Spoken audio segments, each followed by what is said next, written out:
আসসালামু আলাইকুম ওরহমতুল্লাহি ওবরাকাতুহ। বিসমিল্লাহ ওয়ালহামদুলিল্লাহ ওয়াসসালাতু ওয়াসসালামু আলা রাসূলিল্লাহ ওয়া বা'দ। প্রিয় দর্শক, আপনাদেরকে আন্তরিক মোবারকবাদ জানিয়ে শুরু করছি মজো নিবেদিত মাহে রমজানের ২৭ আমল। প্রিয় দর্শক, প্রতিদিন আমরা একটি করে আমল শিখছি, আর আমাদেরকে প্রতিদিন কষ্ট করে সময় দিচ্ছেন আসুন্নাহ ফাউন্ডেশনের সম্মানিত চেয়ারম্যান শেখ আহমদুল্লাহ। আসসালামু আলাইকুম ওরহমতুল্লাহি ওয়া বারাকাতুহু। ওয়ালাইকুম আসসালাম ওরহমতুল্লাহি ওয়া বারাকাতুহু। শেখ, কেমন আছেন? আল্লাহ শুকর, আলহামদুলিল্লাহ। আপনাকে মাহে রমজানের ২৭ আমলের আজকের এপিসোডে স্বাগত জানাচ্ছি। ধন্যবাদ আপনাকে।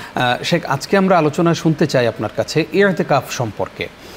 আমরা জানি মাহে রমজানের শেষ দশকে আমরা প্রবেশ করতে যাচ্ছি। আলহামদুলিল্লাহ, ইতিকাফকারীরা অলরেডি প্রস্তুতি নিয়ে ফেলেছেন। হয়তো তারা আসরের পরেই এই সময়টাতে ঢুকে পড়বেন মসজিদে ইনশাআল্লাহ। আপনার কাছে জানতে চাই, ইতিকাফ কেন এত গুরুত্বপূর্ণ?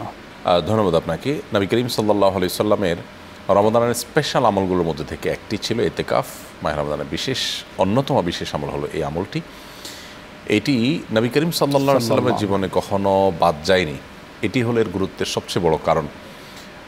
নবী করিম সাল্লাল্লাহু আলাইহি সাল্লামকে আল্লাহ তাআলা রমজান মাসের রোজা এটি দিয়েছেন ২য় হিজরিতে, তখন ফরজ হয়েছে, এবং তার ওয়াফাত হয়েছে ১০ম হিজরিতে। এই ৮ বছর জুড়ে তিনি কখনোই ৮ বা ৯ বছর জুড়ে কখনোই ইতিকাফ ছাড়েননি। রমজানের রোজা ফরজ হয়েছে থেকে নিয়ে তার মৃত্যু পর্যন্ত প্রতি বছর নিয়ম করে রমজানের শেষ দশক তিনি মসজিদে ইতিকাফ করতেন। এক বছর তিনি ইতিকাফে বসার পর একান্ত বিশেষ প্রয়োজনে ইতিকাফ থেকে তাকে বের হয়ে যেতে হয়েছে, অর্থাৎ ভঙ্গ করতে হয়েছে। পরবর্তী বছর সেটাকে তিনি দ্বিগুণ করে আদায় করে দিয়েছেন, অর্থাৎ ২০ দিন ইতিকাফে বসেছেন পরবর্তী বছর। তার মানে আগের বছরের ১০ দিন যেটা ছুটে গিয়েছিল সেটাকে আবার তিনি আদায় করেছেন। সাধারণত অন্য কোনো নফল আমলের ক্ষেত্রে এত গুরুত্ব দিয়ে আমল করতে দেখা যায় না সচরাচর। ইতিকাফের ক্ষেত্রে যেটা নবী সাল্লাল্লাহু আলাইহি সাল্লাম করেছেন, যতটা করেছেন, তো এই জন্যই ইতিকাফটা আসলে এত গুরুত্বপূর্ণ। এর গুরুত্বের আরেকটি কারণ হলো, ইতিকাফ শব্দের অর্থ হলো কোথাও নিজেকে আবদ্ধ করে ফেলা বা কোথাও অবস্থান গ্রহণ করা। ইসলাম শরিয়ার পরিভাষায় মসজিদে ইবাদতের উদ্দেশ্যে নির্দিষ্ট সময়ের জন্য নিজেকে বেঁধে ফেলা বা নিজেকে সেখানে আটকে রাখা, যে আমি এখান থেকে আর বের হব না, আবদ্ধ হয়ে থাকা মসজিদের মধ্যে নিজের ইবাদতের প্রয়োজনে, এটাকে বলা হয় ইতিকাফ। স্বেচ্ছায় আমি মসজিদে নিজেকে আবদ্ধ করে ফেললাম, আমি 2 দিনের ইতিকাফ করলাম, তো 2 দিন আমি আর বের হব না। একান্ত প্রয়োজনীয় কাজ যেমন ওয়াশরুম ইত্যাদি, এগুলো ছাড়া আমি বের হব না এবং বাহিরে কারোর সাথে কথা বলবো না, যাব না। এটা হলো ইতিকাফ। তো এই যে ইতিকাফ, এটার বিশেষ তাৎপর্যের কারণ হলো রমাদান জুড়ে বা সারা বছর জুড়ে আমরা যত আমলই করি না কেন, আমাদের নানান ব্যস্ততা, জাগতিক বিভিন্ন ইস্যু আমাদেরকে মনোযোগের সময় সরিয়ে দেয়। রমজানের শেষ দশক যদি আপনি মসজিদে ইতিকাফ করতে পারেন, স্বয়ংক্রিয়ভাবে আপনার আমল এবং ইবাদতের পরিবেশ এবং আবহ তৈরি হবে। কারণ আপনি জগতের অন্য সব ব্যস্ততা, সকল ঝামেলা থেকে মুক্ত হয়ে 10 দিনের জন্য আপনি কোথাও নিজেকে বন্দি করে ফেলেছেন। সো ইবাদতের মনোযোগটা বা ইবাদতের প্রতি আপনার ধারাবাহিকতাটা, এটা যতটা ভালো ধরে রাখা যায় ইতিকাফে, এটা অন্য কোনো সময় যায় না। এই জন্য ইতিকাফটা এত বেশি গুরুত্বপূর্ণ। আমাদের নবী করিম সাল্লাল্লাহু আলাইহি সাল্লাম জীবনে যে ইতিকাফ কখনো ছাড়েননি। আমরা বেশিরভাগ মুসলিমরাই এমন দুর্ভাগ্যজনক বাস্তবতা, আমাদের জীবনে 1 বছরও ইতিকাফ করা হয়নি।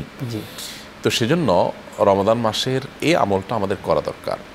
আলহামদুলিল্লাহ, আল্লাহ তাআলা বুঝ জ্ঞান দিয়েছেন থেকে নিয়ে আমি চেষ্টা করি রমজানের শেষ দশক, বিশেষ কোনো বছর মিস না হলে ভিন্ন কথা, মিস হলে ভিন্ন কথা, না হলে চেষ্টা করি ইতিকাফ করার। একবার ইতিকাফ যদি কেউ করেন এবং সঠিকভাবে ইতিকাফের সময়গুলোকে তিনি কাটাতে পারেন, এত অভূতপূর্ব এক আনন্দ এবং তৃপ্তি তিনি অনুভব করেন যে অন্য আমলে সেটা হয় না। আমি সবসময় বলি, 3টি আমলে আমি খুব নগদ তৃপ্তি পাই। এর ভিতরে একটা হলো সেজদা, যদি একটু বেশি করে সময় নিয়ে আল্লাহর কাছে দোয়া কান্নাকাটি করা যায়, ভোর রাতে দোয়া করা যায়। আরেকটা হলো আরাফাতের ময়দানের দোয়া, আর হলো ইতিকাফ। এগুলো একেবারে নগদ ফিলিংস তৈরি হয় আপনি যদি সেটা সেভাবে করতে পারেন। তো এই জন্য ইতিকাফের আমলটি এবছর যারা বসতে পারছেন তাদেরকে তো অবশ্যই আমরা বলবো সৌভাগ্যবান, তারা যেন সময়টা সঠিকভাবে লাগাতে পারেন। ইতিকাফে বসে আবার সোশ্যাল মিডিয়ার ব্রাউজিং, স্ক্রলিং, তারপরে মেসেঞ্জার গ্রুপগুলোতে হাই হ্যালো, ফোনে ঘন্টায় ঘন্টা আড্ডা মারা, বা যেখানে বসছেন সেখানে বসে তারা নিজের আড্ডা মারা, এটা না করে সেখানে কোরআন তেলাওয়াত, জিকির, আজকার ইত্যাদি আমরা কাটাবার চেষ্টা করবো। আর যারা বছর বসতে পারছেন না, তারা সামনের বছর আল্লাহ হায়াতে বাঁচা রাখলে যেন এটা মিস না হয়, সেজন্য সংকল্প করবো জি ইনশাআল্লাহ।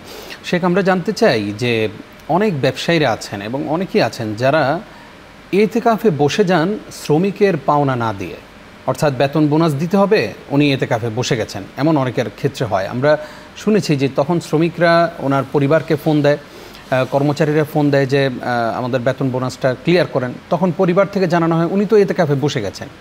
এই এতেকাফ আসলে আল্লাহর কাছে কবুল হবে? ধন্যবাদ, গুরুত্বপূর্ণ পয়েন্ট। শ্রমিকদের পাওনা না দিয়ে বা মানুষের পাওনা না দিয়ে এতেকাফে বসি, এমনকি মক্কায় হারাম শরীফে গিয়ে এতেকাফে বসি, এটার আসলে কোনো ভ্যালু অ্যাড হবে না আল্লাহর কাছে। বরং এটা দুর্ভাগ্যজনক যে মানুষের হক না দিয়ে, বান্দার হক না দিয়ে আল্লাহকে আপনি খুশি করতে পারবেন না। ব্যাপারটা এরকম যে সন্তানের হক নষ্ট করে আপনি বাপ মাকে খুশি করার চেষ্টা করছেন, এটা কোনোদিনই আসলে হবে না। এই জন্য বান্দার উচিত বান্দার হক আদায়ের পরে সচেষ্ট হওয়া, পাশাপাশি এতেকাফ করা।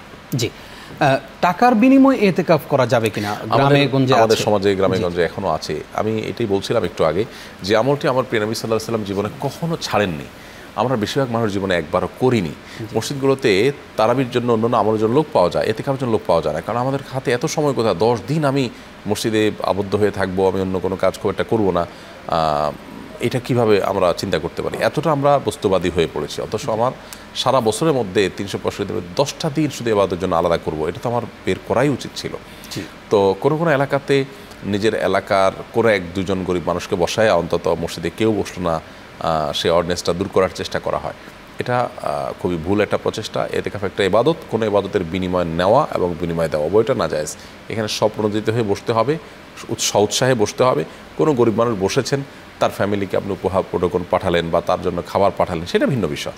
কিন্তু বসার বিনিময়ে আপনি একেবারে তাকে দিলেন না, তিনিও বিনিময়ের লাভের আশায় বসলেন, তাহলে এটা ইবাদত না।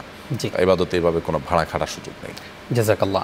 আমরা জানতে চাই যে এতেকাফে বসার পরে আমার যদি কোনো আপনজন মারা যায়, সেক্ষেত্রে কি আমি এতেকাফে বসার পর মানুষের একান্ত নেসেসারি নিড, যেমন ওয়াশরুম ইত্যাদির জন্য মানুষ বের হতে পারেন। আবার খাবার যদি আনার লোক থাকে, আজকাল সবারই কোনো না কোনো ব্যবস্থা থাকে, তাহলে তো আর বেরোতে পারবেন না। আর যদি সেটার কোনো অপশন না থাকে তাহলে খেতে পারবেন। আর আত্মীয়স্বজন কেউ মারা গেলে সেটা যাওয়া তো আসলে সেভাবে নিড নাই।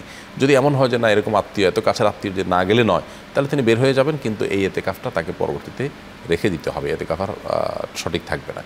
আমরা একান্ত প্রয়োজন হলে তখন বেরোতে পারবো। জাযাকাল্লাহ খাইর। আমাদের এই ছোট্ট আয়োজনে অনেকগুলো প্রশ্নের জবাব আপনার মাধ্যমে আজকে আমাদের দর্শকদেরকে আমরা জানাতে পেরেছি। আজকেও আপনি কষ্ট করে সময় দিয়েছেন, আপনাকে ধন্যবাদ জানাই। ধন্যবাদ আপনাকে। প্রিয় দর্শক, এতক্ষণ যারা আমাদের সঙ্গে ছিলেন আপনাদেরকেও ধন্যবাদ জানিয়ে শেষ করছি আজকের আয়োজন। আল্লাহ তাআলা আমাদের ইতিকাফকারী ভাই বোনদের ইতিকাফ কবুল করুন, আমিন। আজ এই পর্যন্তই। আগামীকালকের পর্ব দেখবার আমন্ত্রণ জানিয়ে বিদায় নিচ্ছি আমি নিজাম বিন মুহিব। আসসালামু আলাইকুম ওয়া রাহমাতুল্লাহি ওয়া বারাকাতুহু।